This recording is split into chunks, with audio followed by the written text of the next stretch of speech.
Everyone, welcome back to my YouTube channel. మునగాకు పొడి recipe ఎలా చేసుకుందామో చూద్దాం రండి.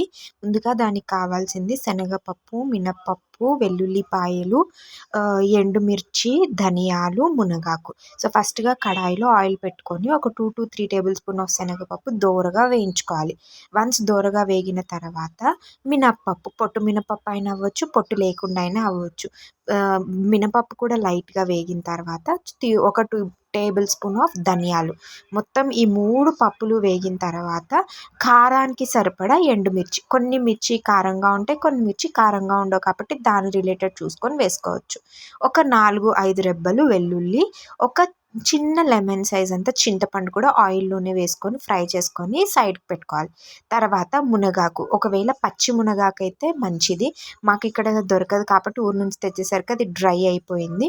ఆయిల్ వేసేసి పచ్చిదైతే ఆ పచ్చి దాంట్లో ఉన్న వాటర్ కంటెంట్ పోయే వరకు వేయించాలి. డ్రైది అయితే ఊరికే జస్ట్ డ్రై రోస్ట్ చేసుకుంటే సరిపోతుంది. సో ఫస్ట్ వేయించి పెట్టుకున్న పప్పులు ఉన్నాయి కదా, దాంట్లో తగినంత ఉప్పు వేసుకొని అది కంప్లీట్ పౌడర్ అయిపోయిన తర్వాత మునగాకు వేసేసి గ్రైండ్ చేస్తే మునగాకు పొడి రెడీ.